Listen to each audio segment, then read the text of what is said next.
गिबियावनो बयखौबो खुलुमबाय। दिनै जोङो दतमा समस्तिनि हगमाबिल बिसिडिसि यावहाय नैबे बाजाराव हगमाबिल बाजारावहाय आइजो सांग्रांथि मेल लानाय जादों आरो बाहाय गोबां जोङो जेरखम बायदि समस्तियावहाय नैबे सांग्रांथि मेलखौ लादों, बाहायबो जोङो बे एखे सांग्रांथि मेलखौनो लादों आरो गोबां आइजोफ्रा बाहाय फैदों। टारगेटआ जोंना 300 मोन, किन्तु दिनैहाय फैयै फैयै 600 बाहाय आइजोफोर नुजाफैदों आरो जोंनि गिबि थांखियानो जाहैबाय जोंनि प्रमद बर' सारनि दैदेननायाव आइजोफोरनि थाखाय गोबां माने डेभेलपमेन्ट जौगानायनि थाखाय गोबां आसनि बानायदों, किन्तु बे गोबाङानो मोनदोंबो बे आसनिखौ। बाहाय जोङो दिनै मिथिदों बाहायबो गोबां आइजोफोरनि सेल्फ हेल्प ग्रुप बा माइनाव सोरां बिथांखि आसनिखौ मोनदों, गियान सोरांखौबो मोनदों आरो गोबां आसनिखौबो बेबायदि मोननाय जादों। बेखौ आरो किन्तु थेवब्लाबो गोबां आइजोफ्रा गामि सिङाव थानानै बेफोर आसनिनि नामबो मिथिया आरो मारैहाय मोनफुंनांगौ बेखौबो मिथिया। बेखौनो जोङो सांग्रांथि होफैदों आरो जोङो बाहाय आइजो जानानै माबादि जोङो जोंनि समाजनि गेजेरावहाय मावनांगौ हाबनांगौ, जाहाथे जोङो सोलोंथाइ बिथिङावहाय मोजां गोसो होयो आरो जाहाथे जोङो रांखान्थि बिथिङावबो मोजां गोसो होनानै समाजखौ मोजां खुंलांनो हायो।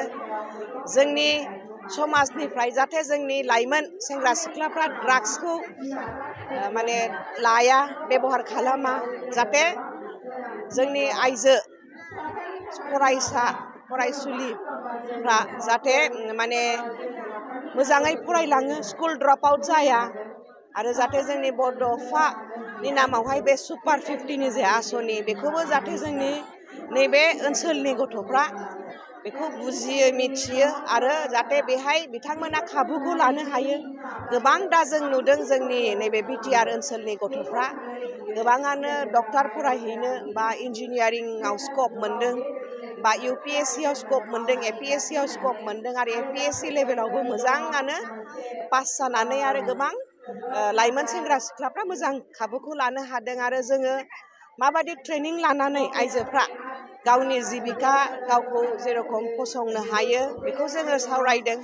राजनिति बिथिङावबो जोङो माबादि माने सांग्रां जानांगौ फैगौ समावहाय, जाहाथे जोङो आरो प्रमद बर' सारनि सरकारखौनो जोङो लाबोफिननानै जे आइजोफोरनि जौगासारनायनि खामानिया जाहाथे जाफुङो।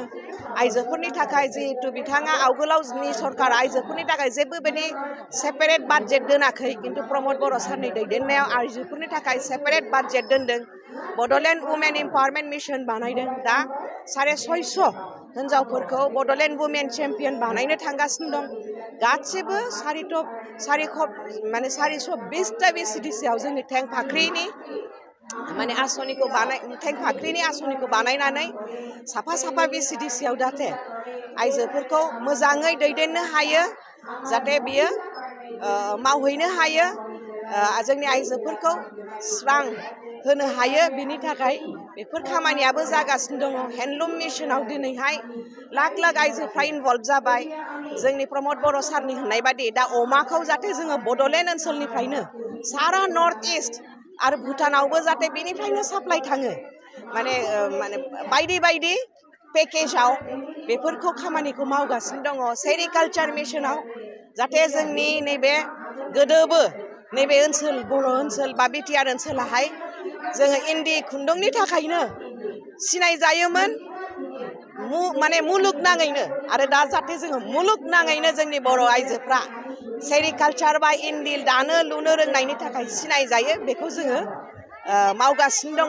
आरो GI टेगबो जाबाय, जोंनि दख'ना आर'नाइ सिनायथि मोनबाय, दामनाय देनाय जानाय लोंनाय बेफोरखौनो जोङो दिनै बाहायबो सावरायदों। आरो फैगौ समाव जोंहा आइजोफ्रा जोंनि मान सन्मानखौ लाखिनांगौ। जोंखौ प्रमद बर' सारा गोबां मान सन्मान होदों, बेनि थाखायनो जिहेतु जोंनि बिटिआर ओनसोलाव आइजोफोरनि भटाराबो बांसिन, आइजोफ्रा UPPL नोनो बांसिन भट होगोन।